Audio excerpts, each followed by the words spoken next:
You're listening to the Options Insider Radio Network, the home of the Options Podcast. For more quality options programs, visit theoptionsinsider.com or search for Options Insider Radio Network in your podcast provider of choice. Listeners can also access all of our programming through our mobile app available in the iTunes and Google Play stores. Select programs are also available via live stream at mixlr.com/options-insider. That's mixlr.com/options-insider. Don't forget to follow along with your favorite programs and submit your own questions for the hosts at twitter.com/options, stocktwits.com/options, facebook.com/theoptionsinsider, or via questions at theoptionsinsider.com.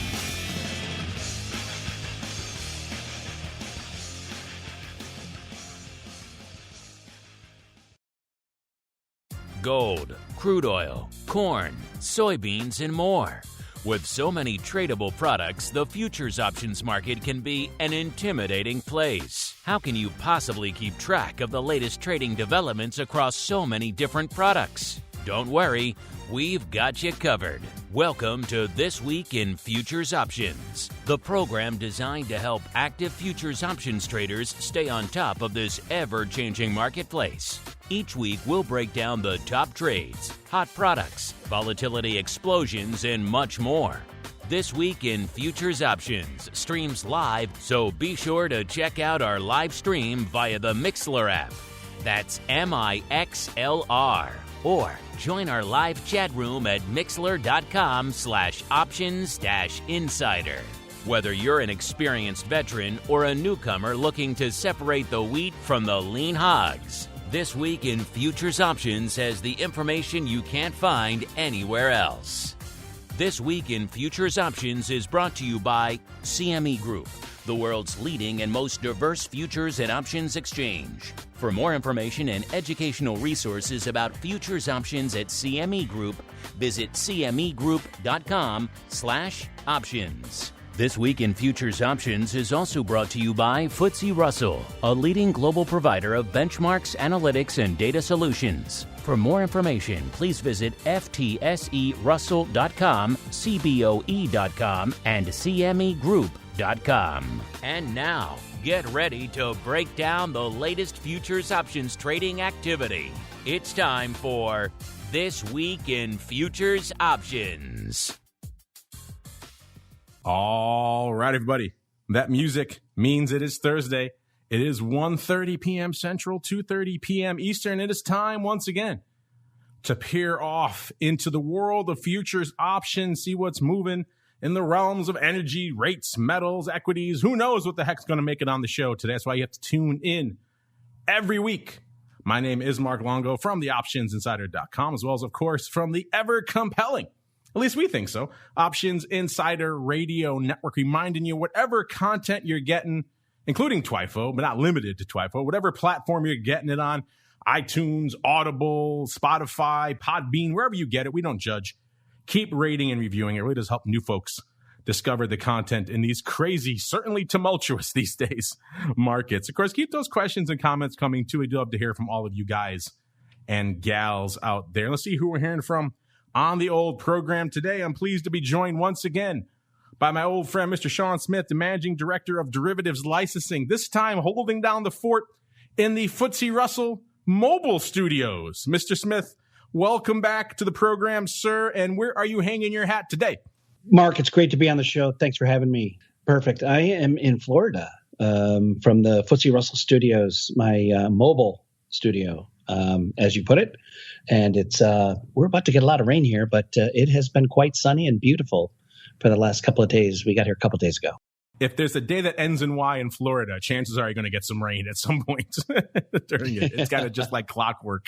It's like whenever we go down there, around somewhere between 2 and 4 p.m. is when the thunderstorms roll in for a couple of hours. And then also joining us, holding down the CME Group hot seat today, once again, a returning guest, Mr. John Brady, the managing director over there at RJ O'Brien. John, welcome back to TWIFO, sir. It has been too long. Thanks, Mark. Thanks for having me. Hello, Sean. How are you guys? Hope everybody's well.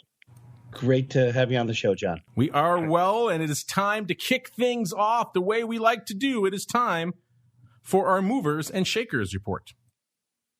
It's time to find out what's rallying on the light side and falling to the dark side at CME Group this week. It's time for the Movers and Shakers Report. All right, everybody, time for the Movers and Shakers, a portion of the show where we break down what's moving to the light side, a.k.a. the upside, and to the dark side, a.k.a. the downside over there at CME across the broad spectrum of all the products that are trading over there at CME these days. This week's report, a little bit more bifurcated. We got pretty much equidistant to the upside and to the downside. This is the first time we've seen a roughly 50-50 report in quite some time. Seems like they're always biased in one direction, at least 2/3 in one direction or the other. A lot of the times lately has been mostly to the upside. This week, probably a lot of it on the heels of what we've seen earlier this week with broad sell-offs across a lot of different spaces in the commodity and equity realm. Again, going back to that conversation we've had before, listeners, about cross-asset correlation. When it all hits the fan, correlation tends to move to 1. So keep an eye on those cross-asset correlation tools over there at CME if you haven't checked them out. So John, you know how this game is played. You're our guest in the CME hot seat, so I will allow you pride of place. Where should we begin our journey this week? To the light side or to the dark side, sir? Why don't we try the light side? All right, let's do it. I knew there's a reason why Sean liked you. He's very much a diehard light side guy as well. Let's go to the light side. Number 5 to the upside this week. Again, this is 7 days since our last show, listeners. So what's been moving and shaking since our last show? Eurodollar is looking to the light side, up 3.03%. They were in the exact same spot last week, number 5 to the upside as well, but they were up nearly 7% last week. So a good couple of weeks out there in Eurodollars land. Number 4, soybean meal. Going back to the beans, this time the meal, up 3.11%. Number 3, out to the livestock again. Feeder cattle, up 5, almost 5.25%. It was number 4 in the other direction last week, off 2.62%. Number 2, once again to the beans. Soybean oil this time, up nearly 8%, 7.94%. So a good run for the bean, at least the bean components out there this week.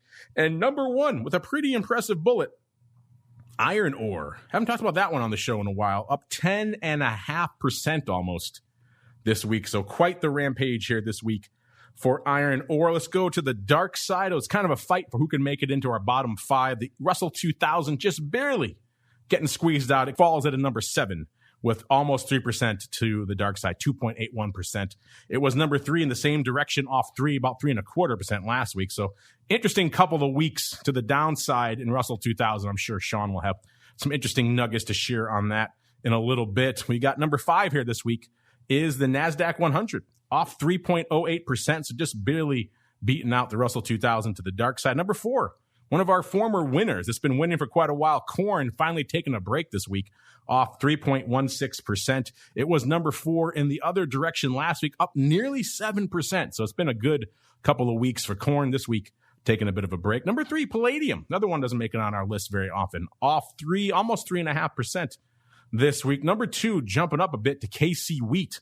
Again, more of the ags taking a break this week after their incredible run-up the last couple of weeks, off 6.3%. Number 1 to the dark side, you could probably guess what it is, listeners. If you had to pick a week and pick a winner in one direction or the other, if you guess Bitcoin every week, there's a good chance you might be right. This week, you are the winner to the downside, off 10.09%. It was number 3 in the other direction last week, up 8.2%. So, crazy couple of weeks here for Bitcoin. Musk coming out after he talked it up for a lot of Q1 and bought it with Tesla, now coming out and saying, maybe we don't want to take any more of this because it's hurting the environment. So he talked it up, talking it right back down. It's off, at least it was off nearly 12% last I checked earlier this morning. So crazy madness afoot out here. Also contributing to some of the vol advancers on the week. Bitcoin leading the upside on the vol side. Again, not that much. Bitcoin vol has kind of been an interesting story of late. It's been languishing. I'll have to see where it is right now. But coming into the start of this week, it was still in the mid-70s, which is pretty low for Bitcoin. It got down to about 69% not too long ago. So getting into a 60 handle on Bitcoin vol is pretty anemic. Right now, it's back up. That front contract in June, up about 3% on the week. So not a ton. That's a little bit more juice, followed by number 2, vol advancers, We've got the live cattle August contract up about 2.4%. And then Brent August contract bringing up the rear there, up 2.2%. But now let's keep on rolling. We got a lot to parse here on the show today. John, you are our guest, so I will allow you pride of place. What do you want to sink our teeth into first on the show this week? Does something on our movers and shakers catch your fancy, or is there another product category you want to start off in first? Well, so on the movers and shakers, right? I mean, your dollar is obviously kind of being up on the week, right? I think that's mostly kind of a function of obviously a payroll report that I think was disappointing across most market participants' views.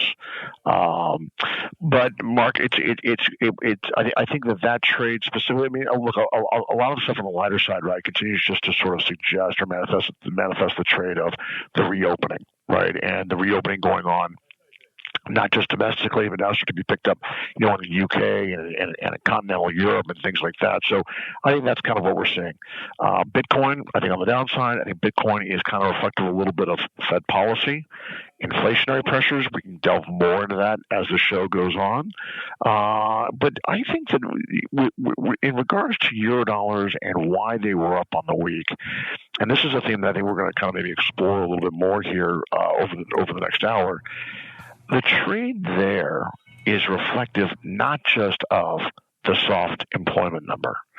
I would argue, and I think some significant customers out there, some large capital, large pools of capital would argue that we are at a dynamic time within this economy and within this economic recovery, and specifically as it speaks to the volatility of the economic data moving forward.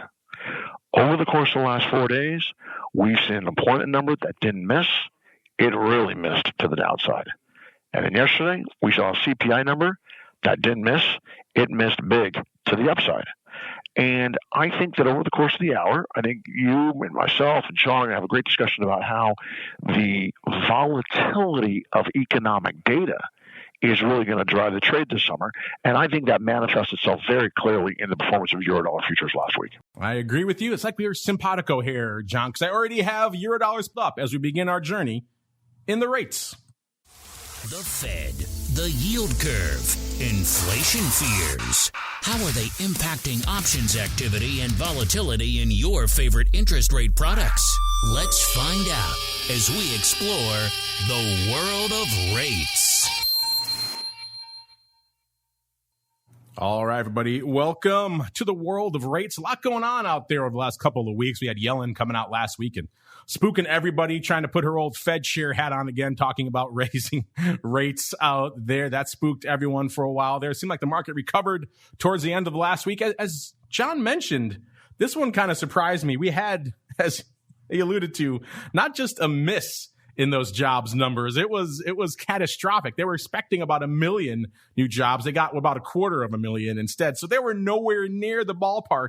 And yet what did the market do? It exploded to the upside and vol came crashing in. Of course, fast forward to this week, we had the kind of 1, 2, 3 punch of Israel and the conflict over there. We had strong, aggressive inflation numbers here in the U.S., which again, can't really come as a surprise to anyone. And then Musk adding a little fuel to the fire by talking down crypto. And now all of a sudden the sell-off was hot and heavy this week, vol exploding, a lot of craziness. So there's a lot of vol to be found out there. But let's start in the land of Eurodollars and indeed in rates, John. What's been catching your eye out there? And were you as surprised as I was last Friday when we saw these pretty darn bad numbers and the market just ignored them and exploded to the north, sir? Yeah, so a couple of thoughts there, Mark. First of all, the initial reaction by the market, which saw treasuries and Eurodollars richen, i.e. prices going higher and yields going lower, was kind of as expected. But, as the day went on, market participants, began to kind of rethink that with the idea that perhaps the number wasn't, or really the job market is not as weak as the number portrayed. It's one single data point. and payrolls is very prone to revisions. And this number will most likely be revised higher. Real-time data, such as jobless claims, continues to suggest that at the state level, that claims continue to drop. Claims came in just this morning at 473,000 from an expected 490,000, while continuing claims dropped to 3.655 million from last week's 3.7 million. So, look, there are other signs out there, jolts on Tuesday with over 8 million job openings. There are other signs out there. The employment subcomponents of ISM and non-manufacturing ISM suggest that the labor market is much stronger than just last Friday's data point, which again tends to be revised and greatly revised. That having been said, I think that in Eurodollars and Eurodollar futures and options specifically, a lot of the macro trade has been in what we call mid-curve blue Eurodollar options. So that would really kind of be for your listeners kind of at home, Mark. That's really kind of those are options that expire in calendar year 2021, maybe into early 2022, but they go up against contracts in June of 2024, September of 24, December of 24, and March of 25. And so from a rates perspective and trying to kind of keep the building blocks kind of as easy as possible, that is kind of what we would call maybe the 4-year forward LIBOR curve. And the duration dynamics of that part of the curve, that forward LIBOR curve 4 years out, is kind of similar to, kind of the duration point of a 7-year note. But the advantage of Eurodollar options, these mid-curve options, these blue options struck against these 2024 contracts, as compared to the Treasury complex, is that you can hold these mid-curve options for 3 months, 6 months, even 9 months, as opposed to Treasuries. So, for example, like right now, we're just beginning our roll period from June into September. 10-year Treasury notes, right? So really, you can buy and hold options against the September contracts that expire end of June, end of July, and end of August. But if you want something for December or November or something a little bit further out, the Eurodollar options, these blue options, are the place to be.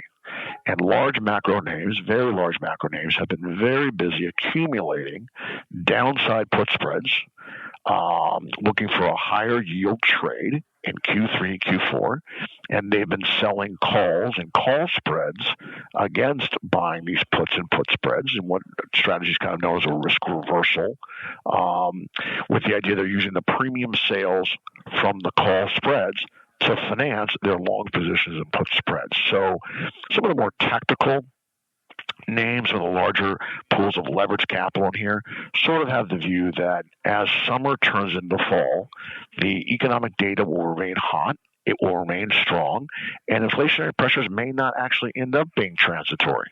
And there'll be a rethink. So, for example, 21 Delta blue September 98 even puts trade right around 5.5 ticks here. They have open interest of almost 500,000 contracts, about 475,000 contracts as of last night's 4 p.m. close. They carry about a 21 Delta, and they go through the middle of September. And most importantly, Mark, they cover the Jackson Hole Conference in late August. So the options there cover Jackson Hole, whereas in the Treasury complex they don't. So again, so the trade has really been the accumulation of these puts or these payers, payers and using swaption terminology, looking for higher rates later on in the year, and the depth and liquidity of these options has been nothing more than just very impressive, very large. People can get things done. The trade's been very good, very solid, tight markets, and it's been a good trade. And I think that's really sort of the main theme going on in Eurodollar futures and options right now. Let's check out some of those main themes out there in Eurodollars. You guys, as always, can follow along for yourselves, listeners, completely free. CMEGroup.com/TWIFO or CMEGroup.com/TWIO. This week in options, both of those should work. They'll get you to where we're looking right now. You'll see a big drop down there, all the different products. Go to rates, go to Eurodollars, and then be warned. This is probably the most active beast over there at CME. There, if you hit select all for all the months and all the strikes, you will be scrolling for days. Just be prepared. As John kind of laid it out, they have expirations going all the way out pretty much 10 years here on this product. So a lot to unpack here, a lot to look at here in all the months and strikes. Let's look. Coming into today's show, the volume actually not blowing the doors off. We've seen Eurodollars get up there upwards of 5 million in the past. This week, about 3.2 million on the tape right now. So an active week, but perhaps not the Rock'em Sock'em Robots week some people were expecting. Now we're talking about dozens of months and to look at here to parse. So the lead month, the most active month, still has a fraction of the paper, not even 15%, 14.9% in that June contract coming up here in the greens. That has about 30 days to go. I know it's confusing when you first encounter the Eurodollars listeners. How they have expirations going out years, but still are pretty much every month. There's still a March going out for many years. It's very confusing. I get it. Maybe we need to have a whole show one day just about the mechanics, the underlying mechanics of Eurodollars, because it still is a very important product, as witnessed by the fact that it's kind of the last of the Mohegans over there right now from an option pit trading perspective over there at CME. And of that contract, doing about 15% of the paper this week, that June contract that has about a month or so to go, about 29 days to go. It was the 99.1875 puts. By the way, we're at about 99.38 right now out there, listeners. They did nearly 100,000 contracts, 99,662 to be precise. No paper today, which is surprising. Almost all that coming on Monday, 88,000. Again, that's more paper than we're going to see in some entire complexes. You can look at an entire metals complex and not see 88,000 contracts in total, let alone in 1 month, in one contract, and just a put in one day on Eurodollars. So Eurodollars can do some paper. Of that, 61,000 of that was opening. So that's a lot of opening paper out here in the Eurodollars. 99.1875 puts. The rest of the week is almost a rounding error when you have 88,000 going up on Monday. That's followed hot on its heels by the 99 3/8 puts over there as well, doing about 72,000. Again, the big day was Monday, about 54,500 there. So coming off the heels of the number on Friday, coming out of the weekend, we saw a lot of paper here hitting the tape on Monday in the Eurodollars. Actually kind of quiet later in the week, which is probably why we're not seeing a number closer to the 4 to 5 million volume mark right now. Sean, any thoughts here on, you're an old school rates guy, any thoughts on some of this rates action we've been seeing over the course of this past week? And what do you think about that idea? We haven't really done that on the show before. Maybe one day just doing a deep dive into the mechanics and nuances of Eurodollars for all of our listeners who are just terrified at the prospect of, maybe I'll have to bring John back for that. What do you think?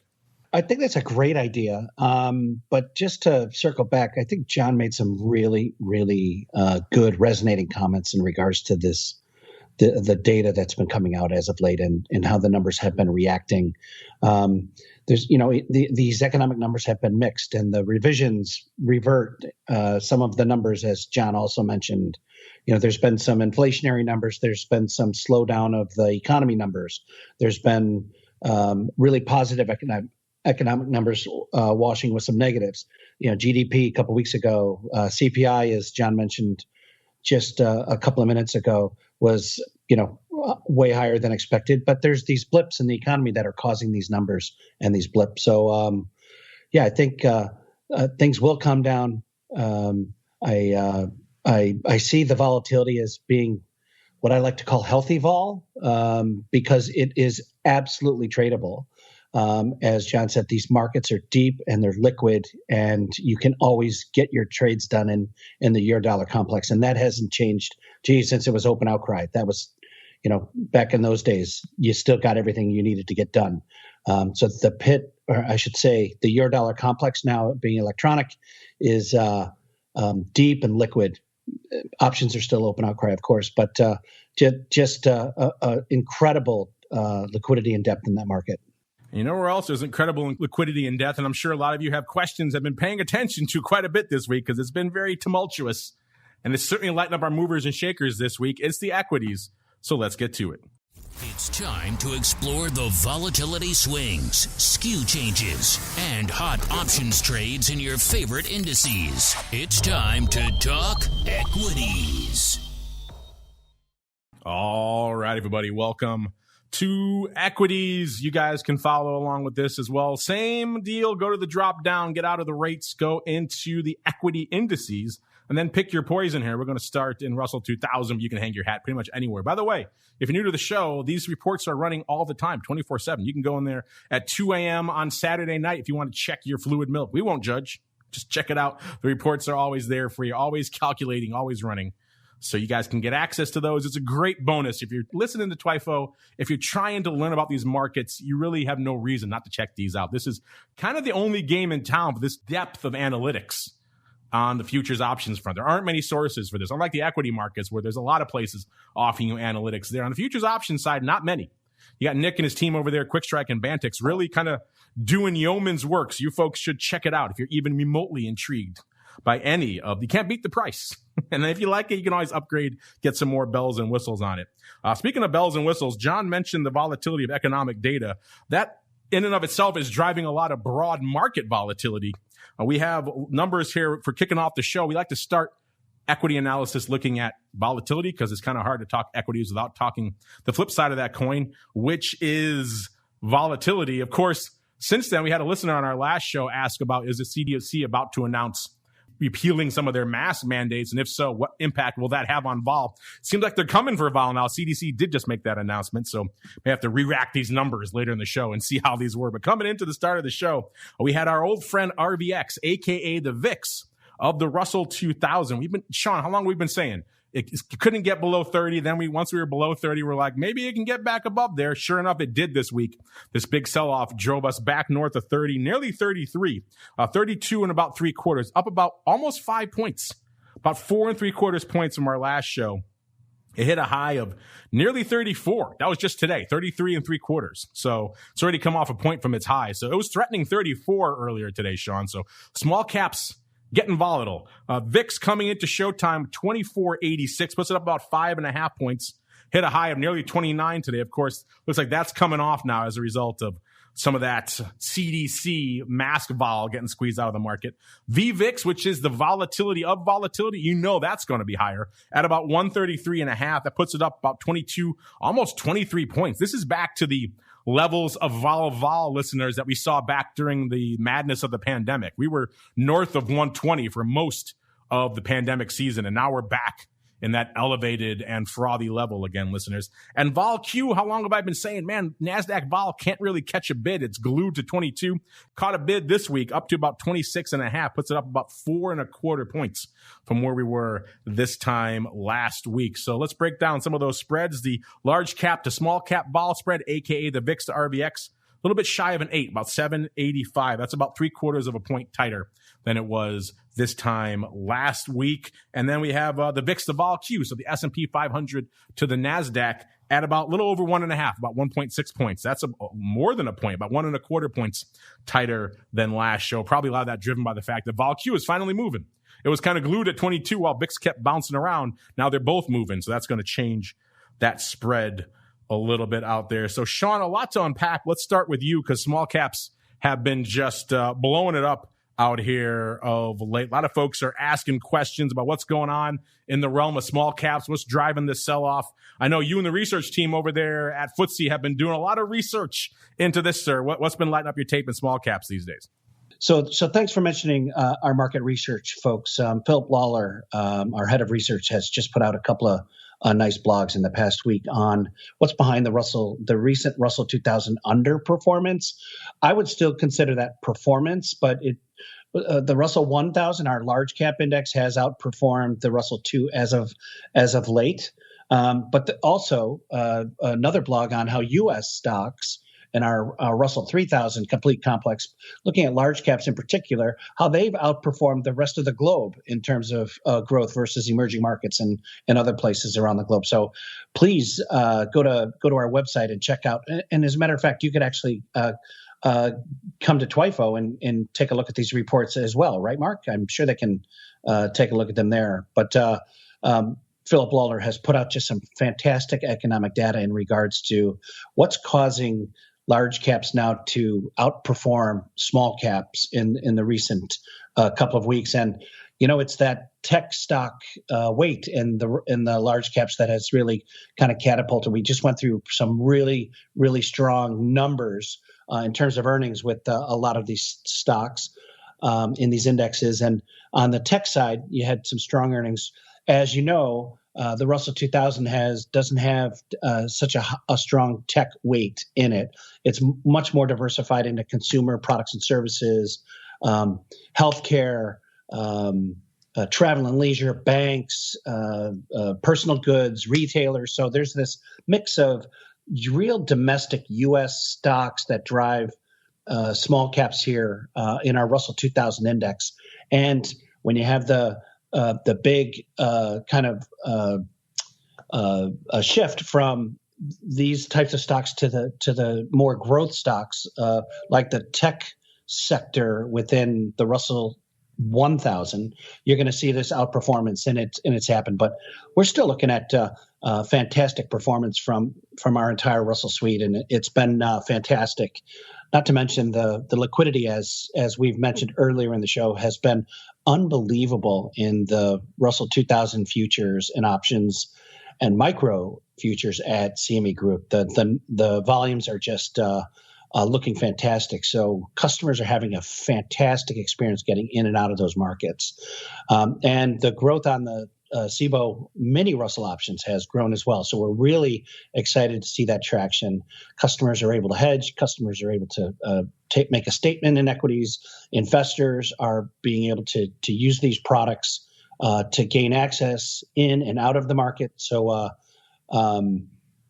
with the movement in our Russell suite, more particularly the volatility that we've been seeing in the Russell 2 based on some of these recent economic numbers, I'm not surprised at all. It's a very strong market, and I think, as John mentioned earlier, some of these numbers are definitely going to settle down. And with the slowdown in growth that we've seen, I think we're going to just continue to see our economy strengthening and turning around. And again, that's economic stimulus, and that's, post-COVID, things are just looking up and up. So that's kind of my outlook as of right now. And John, I know a lot of your clients over there at RJO are also slinging the equities. You kind of mentioned earlier in the show, inflation, a big driver of everything we're talking about out here. People have been suspecting this for some time, given how much broad fiscal spending we've been pumping into the economy for the better part of the last year. Now we're starting to see the numbers to back that up. So I'm curious your thoughts on, the inflation trade, how it's impacting equities, and what you're hearing and seeing from the equity clients over there at RJO these days, John. Well, Mark, there's a lot to say. So let me kind of get right to it. Politicians and policymakers did not bring the bazooka out this time when the economy sort of closed down in February, March of last year. They actually brought out a shoulder-held rocket missile launcher because the response, both from physical and monetary authorities, was quick and incredibly powerful. That having been said, the challenge that we're seeing here right now is that how you doing? Is that we're kind of policymakers and politicians can sometimes fight the last battle this time around. What do I mean? In 2007, 2008, when the economy collapsed, that was a balance sheet credit-related collapse. Banks got out over their skis regarding mortgages and mortgage lending. Consumers got out of their skis, got out over the skis regarding mortgage lending and house prices and borrowing, whatever else. That didn't happen this time around. This was a shutdown because of a global pandemic, but balance sheets, both on the financial sector and banks, as well as on the consumer side, were very, very healthy. Were very healthy. And what policymakers have thus done now is they have taken strong balance sheets and strengthened them even more. And nothing shows that better than the U.S. personal savings rate as a percentage of disposable income, which is at all-time highs and is poised to go even higher given all the fiscal stimulus that's coming through. And so the challenge now, and there is a conclusion here, but the challenge now is that this is not the 2008, 2009, 2010 economic recovery. This has the potential to be a much different recovery because because consumer and bank balance sheets and corporate balance sheets on the whole are much healthier than they were in 2008, 2009. Yet now they're flush with cash and income from Uncle Sam's largesse. And so the potential for inflation, significant inflationary pressures, wage pressures coming through as corporations are looking to hire people whose incentive structure may have changed given the generous weekly jobless claim benefit checks they are currently receiving and may receive it through September, if not longer. Look, you're going to see some wage pressures in here, and it's going to get rather interesting. And that's going to be difficult to capture in the data. And that goes back to kind of my earlier point, and that is the data is going to get much more volatile, which means that from a futures and options perspective, Mark, Sean, it's going to be a gamma trade. It's going to be the type of trade where the market, let's say like last Friday, for example, bonds rally, prices richen, yields yields drop, and all of a sudden there's a reversal during the course of the day. Same with CPI, right? The blues were down yesterday 10 ticks. They're up 5 today, right? It's coming back the other way. So gamma is going to be a much more important part of this quote recovery trade, but it's as we come out of this out of the economic slowdown, but also too gamma and optionality, right, is probably mispriced because econometric models that we currently have aren't going to be able to accurately capture the fiscal largesse that's come through on healthy balance sheets, and thus the data is going to get a little bit kooky and a little bit crazy. So from a short term, from a medium term perspective, it's the long gamma trade that I think a lot of guys are starting to hook onto. Traditionally, selling of options has been a winning trade. It's kind of the insurance company model. You sell enough insurance policies, you'll be okay. Well, selling options has been traditionally a pretty good model as well. I think we're at a significant shift here. I think we're at an inflection point, and owning gamma and owning volatility is going to be the right trade. Yeah, it's certainly hard to argue with that. Institutions may be grokking onto that now. Retail has been on that long gamma trade for a while now, ever since the recovery began. How many times have we mentioned on this network the explosion in options volume in 2020 and subsequent numbers we've seen so far in 2021? A lot of that coming from the retail sector, a lot of that concentrated in a handful of long gamma premium buying type strategies. It seems like everyone and their mother can't buy enough calls out there these days. So there is a lot of long gamma, I should say, out there in the markets right now. Even our current poll, I think, looks like folks are actually, I won't give away the secret sauce for that one. We'll get to that in a little bit later in your feedback segment. But yeah, you're right, John. A lot of long gamma, and it's kind of hard to argue with it given what we're seeing out there in the markets right now. Speaking of what we're seeing, head on over to the drop down. Listeners, go to equity indices, pull up the E-mini Russell 2000, and you'll see what we're seeing right now. A hot week out there, nearly 30,000 contracts on the tape already. Now let's see. The most active month is the June contract, has nearly 30% of that paper, listeners, about 28%. The Russell 2000 right now at about 2162 coming into showtime, off 105 handles just this week, nearly 4.7% just this week, just since Monday, listeners. So that's a big give back out there in the old small caps. If you're wondering what vol is out there in that June contract, it's at about a 28.5. You get closer to the front end of the curve, talking about what John was going after with the gamma portion of the curve there. That's at nearly a 36, but that contract has 1 day to go. So that vol is kind of meaningless. It's all gamma really anyway. But going out to June, a little bit quieter in terms of sanity. It's about 35 days left to go on that contract. That's about a 28.5. That's up 6.5 points from this time last week. So that June vol is threatening to break the 30 now in small cap vol, which again is hard to argue. They've been moving quite a bit. Skew wise this week, the puts last week were 18.3% rich to the at the money. So they had to have those puts this week. They need them even more, 19.4% rich to the at the money. Last week, the calls were 14%. This week, they come in a little bit, 13.1% cheap, which is kind of interesting. Usually when we're blowing down there like that, you're going to see maybe a little bit more bid to the puts because we move so aggressively, but they got 19.4%. So interesting stuff afoot out here. Let's go out to see what the paper is, because for a long time, people have been asking, what about these small delta calls? What about these small delta calls? And those are still trading, but they're not the number one with a bullet this week. It's actually 1620 puts in June, about 1,000 of those going up this week. That was the most active contract out here pretty much Tuesday and Wednesday. Most of those were closing, though, so maybe taking some of those, maybe some short puts off the table. Either way, it was, I wouldn't call them small delta, but they're smaller delta. I mean, they're not exactly 50 delta puts. So smaller delta puts here in June are the order of the day. But right behind it are the 2,200 calls, which are now small delta because they're going out in a day here. These are the May contract that have 1 day to go. So those were trading hot and heavy all week as well. Again, not surprising. That was the at-the-money strike till not too long ago. So it's kind of hard to call those anything small delta because they were in the money. Now they're out of the money. So now, by virtue of underlying movement, they have become small delta calls. But it wasn't like folks were piling into these a while ago when the underlying was much lower. So 2,200s were also active, almost all that today. About 600 today. So maybe some folks closing out what's going on there in this contract with 1 day to go. But interesting stuff afoot here in all things small caps. Speaking of vol, and before we rotate out of equities here, interesting stuff. If you guys have been listening to the show, you know CME is getting even more active in the equity vol space. Derek Salmon's been on a bunch of times talking about these CVOL indices that they're calculating, effectively a CME version of implied vol indices on your favorite products.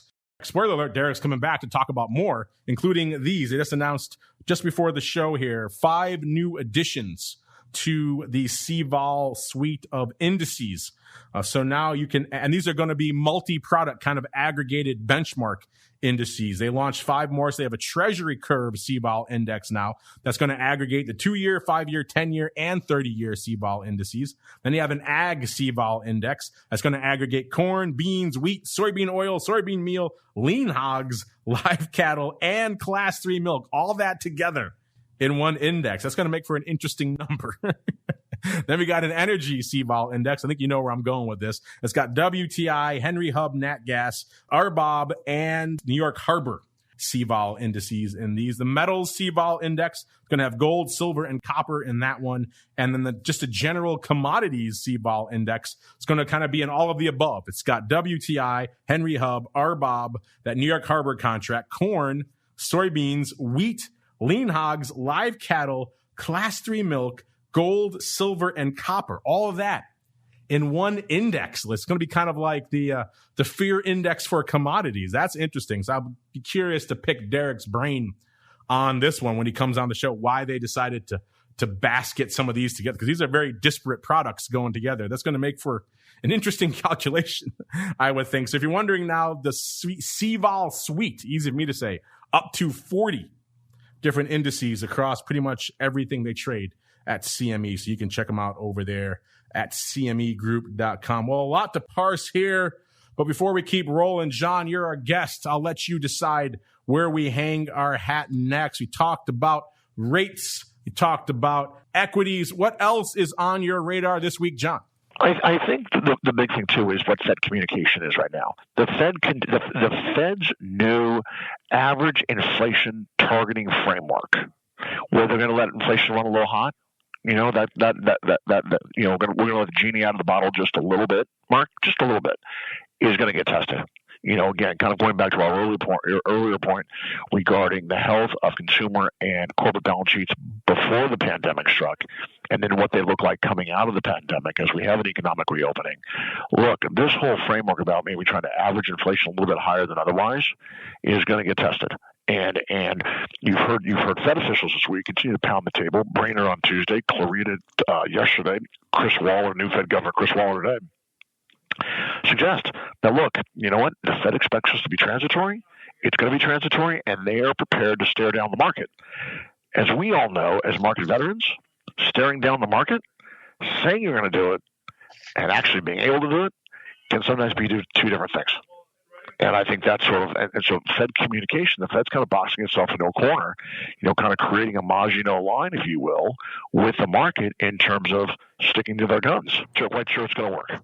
That is true out there. I'm looking here at what other products are lighting up our tape out here. Unfortunately, we've done the ags a few times lately here on the show. And of course, Bitcoin, big mover to the dark side, but not a lot of options paper to sink our teeth into. Palladium also moving a lot on the dark side here as well. But unfortunately, not a lot of options paper there as well. But we are talking a lot about inflation data.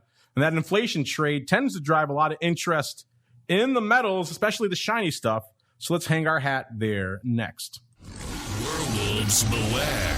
It's time to explore the options activity in silver, gold, and other shiny things. It's time to talk metals.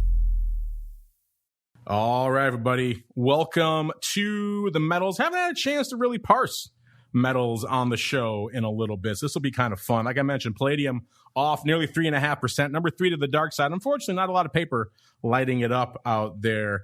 Silver has been looking pretty interesting as well. I know a lot of you folks have been in that silver trade. It's kind of getting lumped in there with some of the meme rally stocks. You saw SLV getting some bids, short-lived earlier this year. But now net on the year, it's been a good run for silver, up 70% out here. But off this week, we've seen most of the metals actually off this week. Let's go out to gold land, which is where a lot of people like to hang their hats when we're talking inflation trade. You know, for a long time there, over 2,000 was a big deal. Coming into today's show, gold at about 18.25 exactly, off about 6.3 points or about 1/3% on the week here since Monday. In terms of where the action was this week, about 22% was coming in the July contract. It has about 42 days to go. So let's head out there and see what's afoot.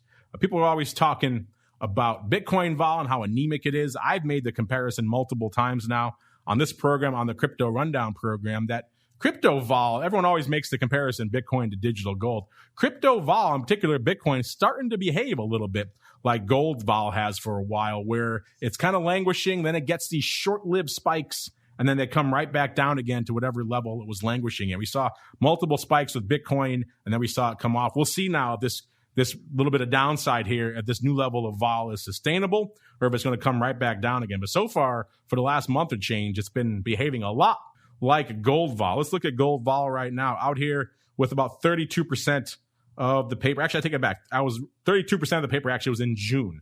So we're going to hang our hat out there, listeners. If you're wondering what the vol is, we're talking about Bitcoin vol being anemic in the 60s, right? Gold vol is at about 12.5, off about 1/4 point this week alone. So not a lot of paper or not a lot of vol really to sink our teeth into out here in gold land. In terms of the skew, the puts, 1.6% rich last week, 0.75% cheap. So a little bit of a swing in the puts this week. Calls last week, about 0.8% rich. So not a lot of bid for the calls or the puts really last week. It was kind of a shrug your shoulders kind of week. This week, the call is a little bit more bid, 3.4% rich to the at the money. In terms of what the action was out here, by the way, if you're wondering how much paper gold puts up, about 160,000 contracts right now. So a decent week. Again, not the most active week we've ever seen in gold, but a decent week nonetheless. And I said we're at about 18.25 right now. The June 17.5 puts seem to be leading the day out here this week with looks like about nearly 5,000 going up this week, 3,000 almost on Wednesday, 1,800 on Tuesday.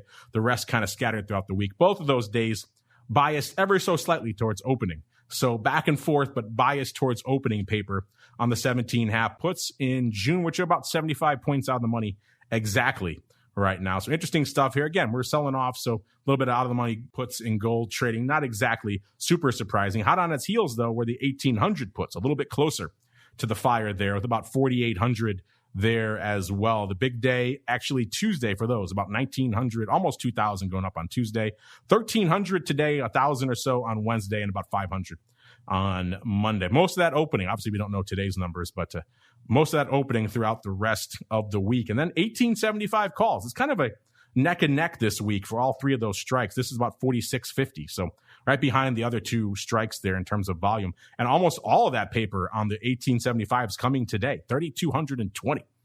That's interesting. So a lot of 1875s trading today. A strike 50 handles out of the money. It's like we have about 12 days to go. Kind of surprising. That's not what I thought would be hitting the tape today. About 1,000 traded on Tuesday. The rest of the week was kind of negligible. So yeah, 1875s.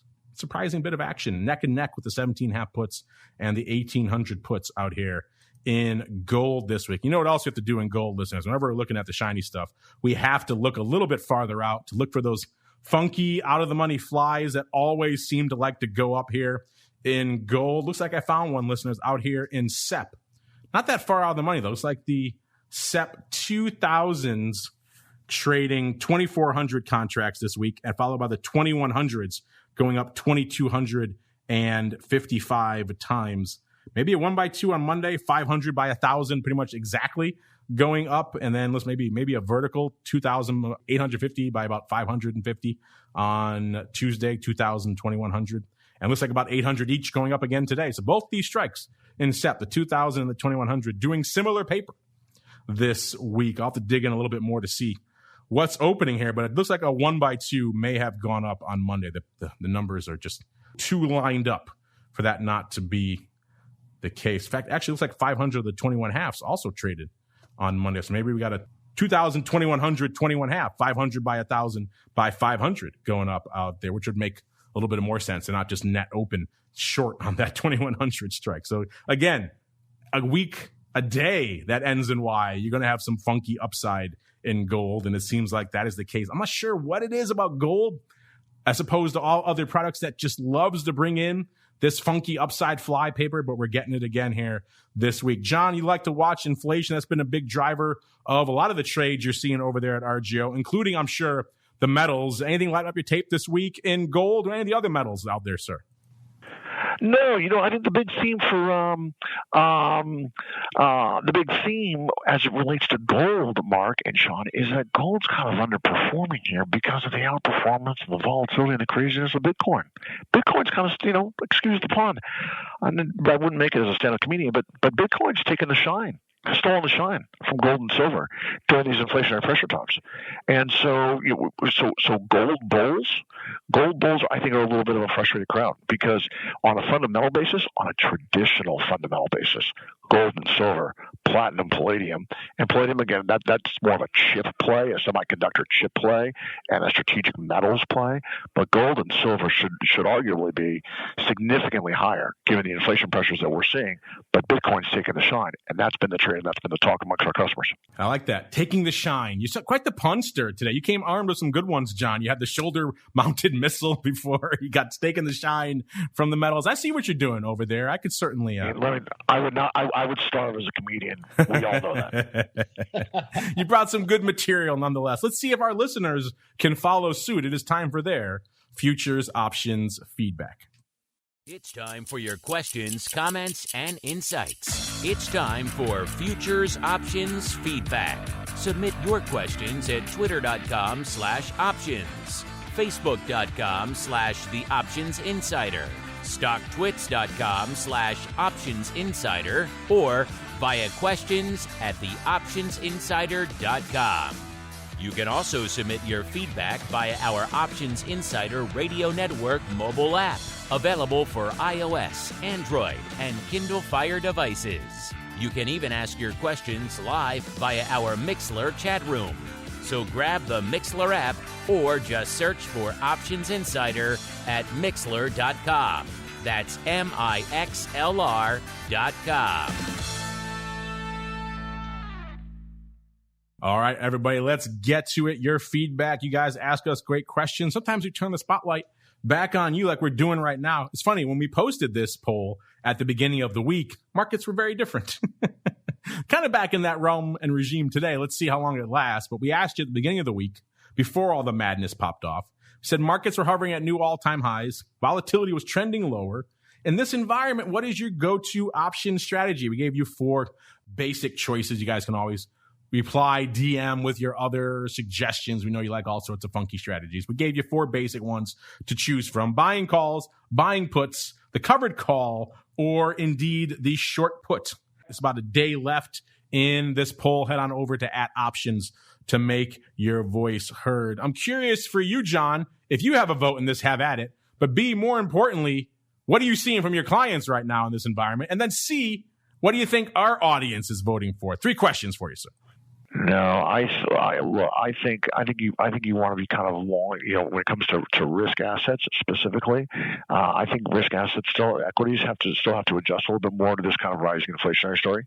I think you heard in corporate earnings that about 70, maybe 75% of corporations that reported, let alone Warren Buffett and the Bridgewaters of the world, are basically saying that price pressures are up across the board, and that there's more to go on this inflation trade. So I think risk assets, nearly priced for perfection going into earnings season, and earnings were strong, but the post-earnings season trade has been to the downside, and that hasn't been over earnings disappointment. That's been on the inflation fear story. And I think there's more to go there. So I think kind of being a little bit defensive here in equities by being long puts or put spreads is probably the right trade. And in a break from tradition, Mark and Sean, in a break from tradition, I think stocks and bonds, and we heard that magic word correlation earlier, correlations are starting to kind of move closer to one. And so you could see a rising yield environment, a rising rate environment, and declining equities. And that's a trade we haven't really seen in a long time, right? So it's almost the antithesis of the risk parity portfolio and the 60-40 balanced funds, right? So kind of what are our favorite trades? We like the curve steepener in rate space. We like being long 2-year notes against short the 10-year point. We don't want to be short the 30-year point because there's too much retirement, asset liability management, insurance bids at that 30-year point. So we want to be short the 10-year point, be short the belly of the curve in this rising inflationary environment. We want to be long put spreads on risk assets, and we want to be short the dollar. We think that being short the dollar is part of the Fed's strategy here, cheaping it up. We think Treasury and Fed are actually working together to sort of cheapen the dollar up a little bit. And look, given the supply of dollars that the Fed and the Treasury have pumped into this economy over the course of last year, the path of least resistance for the dollar is lower. So those are kind of our three major things. We'll be short the dollar, we'll be long put spreads on risk assets, and we want to be short the belly of the curve and the 10-year point against being long up front. Fascinating. So I'm going to put you down here for the long puts portion of our poll. Sean, same question for you, sir. If you have a vote, have at it. But more importantly, what do you think our audience is voting for, sir? And I'm going to lean back on a comment John made earlier in the show about he's got customers long gamma.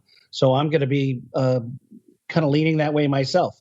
I think the numbers are going to continue to be mixed. I do think that the volatility will stay healthy as it has and tradable. So I'm thinking I think you're going to have a mix, probably breaking even on buying calls and buying puts. That's my guess. Long gamma.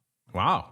Both of you looking pretty savvy today here. John saying buying puts. I think that's the right trade. I really do. Sean, I think that's the right trade.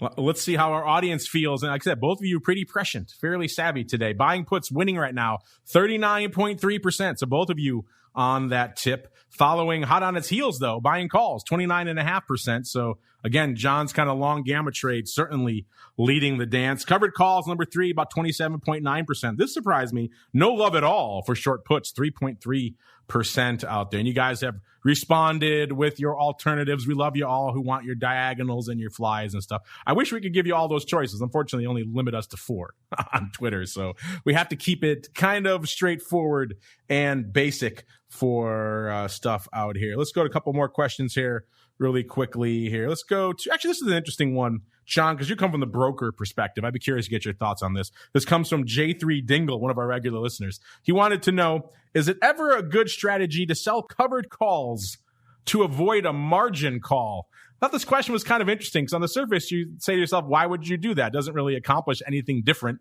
You're still kind of liquid. I suppose if you migrated your covered call into a deep in the money type call, you can maybe get a little bit extra bang for your buck than just liquidating the position, but you're kind of effectively doing the same thing. And also that money's not hitting your account right away. So for you guys over there at RJO, John, if a client's about to have a margin call, does selling a covered call, does that help them at all?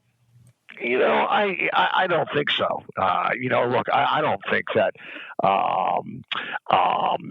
selling volatility to make a margin call is typically the right trade. We would suggest try and find other ways to either make the margin call, but selling volatility to make a margin call can be a slippery slope. What that actually is, I think, is it takes leverage to another level by being short volatility on a margin call, and that's not something that I don't think that most of us would sort of step forward and it would be our first or second recommendations. No. Yeah, I'd be hard pressed to think that that's going to help you out. And like you mentioned, it's adding more complexity to a situation that's already moving against you. All right. Let's wrap it up here with this one from Nichols. Nichols with a Z. That sounds familiar. I think they've written in before. They want to know, has the recent rut sell-off caused the action to flip to the small delta puts from the small delta calls? Well, Nichols, Hopefully you were listening earlier in the show because we did just break down RUT options not too long ago. And the short answer is yes. 1620 puts were leading the dance. These are many handles out of the money. These were, I believe, they were in June. So the June 1620 puts were leading the dance this week. 2,200 calls going out tomorrow were also pretty active, but those are probably mostly closing out there. So you're seeing a lot of 1620 puts going up this week. And again, those would qualify as small delta puts. So at least for the time being, those were trading. Of course, a lot of closing on those strikes this week. So maybe take some of that paper with a bit of a grain of salt. Maybe some folks had overwritten those and now they're taking them off. Maybe they bought them and thought this was going to be, they're going to get an aggressive sell off. Maybe they got as much as they thought they were going to get and they took them off. So closing paper. So bear that in mind. But yes, from a pure volume perspective, 1620 puts were leading the dance. Sean, anything to add here for Nichols? Wants to know if the skew love has flipped to the puts in Russell 2000, sir. As I always mention, the Russell 2000, our small cap index, has the ability to outperform to the upside, and it has the ability to outperform to the downside as well. So I've always been a fan of buying puts when you can, not when you have to, as a trading strategy. But I'm not surprised as you see this index slowing down and not performing as well. It's due to the domestic nature and the weights of the index. So, but just keep your eye on economic data numbers, those domestic ones, because they're big indicators on the components of the Russell 2000 index. Unfortunately, listeners, that music means we've come to the end of our time here on TWIFO for this week. But before we go, let's go back around the horn. John did another able job holding down the CME Group hot seat. John, if our listeners are intrigued, maybe they want to reach out to you and the team over there at RGO. They have questions about the inflation trade or all this other crazy volatility of economic data. They want to pick your brains. Where should they go? What should they do, sir? Why don't you send me an email? I'm at jbrady@rjobrien.com. Or you can always call RJ O'Brien's main offices, or visit our website. The RJ O'Brien website is, again, another fabulous resource where you can sort of look at brokers, look at different products we offer, compare to shop us versus our larger competitors, and things like that. So the RJO website, calling the main number here, 312-373-5000, or just calling or sending me an email at jbrady@rjobrien.com, and we'll try and help you out as best we can. There you go. He gave you his email. Make him regret it. Hit him up with questions and comments. Deluge him with your questions. Of course, you can give RJO a follow on the old Twitter machine as well, at RJ O'Brien, all one word there, for their updates and their data in between their appearances here on this fine program. And Sean, you folks over there at FTSE Russell have been pretty busy since our last show. A lot of great data coming out on why Russell 2000 is underperforming versus the Russell 1000. What's driving that? You kind of hit on some of it earlier. The different sectors, the healthcare versus the tech versus everything else. A lot of things going on, how the change in the yields and inflation is impacting all this. So a lot of great data coming out of you and the team over there at FTSE Russell. If our folks want to access all that data, Sean, where should they go? What should they do? Well, first of all, Mark, thanks for having me on the show. And John, it is always a pleasure to be on the show with you. I learn something new every single time and I just truly enjoyed listening to you speak. So thank you again for being on the show today. It's been absolutely fantastic.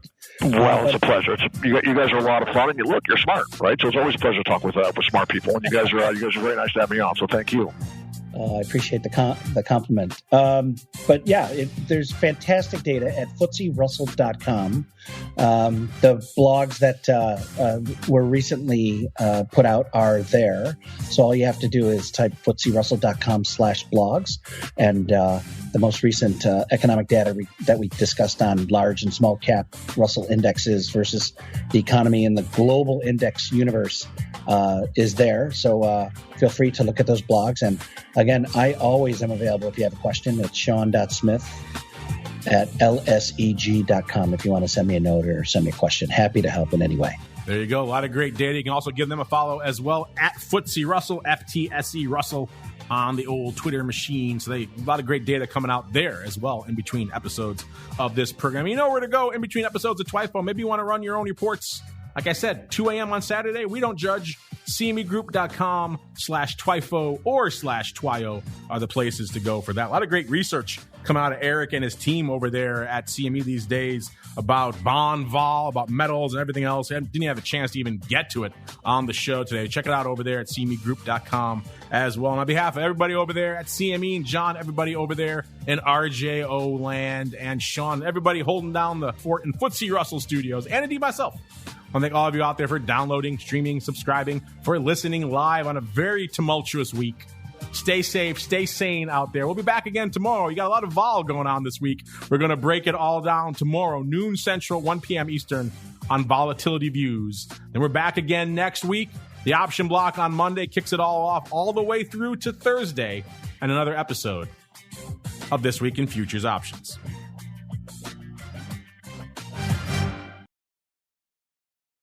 This Week in Futures Options is brought to you by CME Group, the world's leading and most diverse futures and options exchange.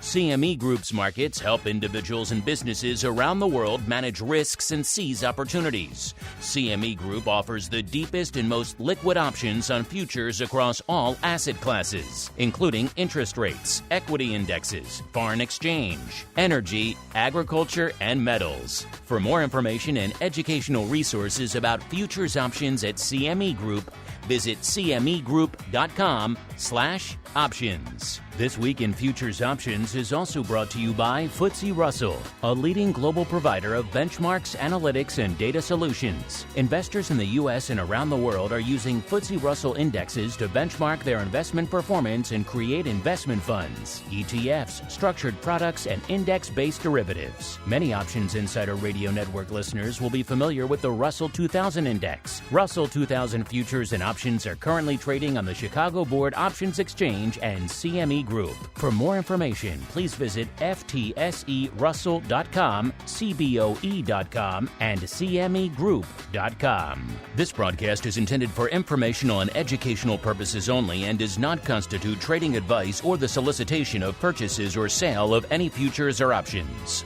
The rulebook of the applicable exchange should be consulted as the authoritative source on all current contract specifications.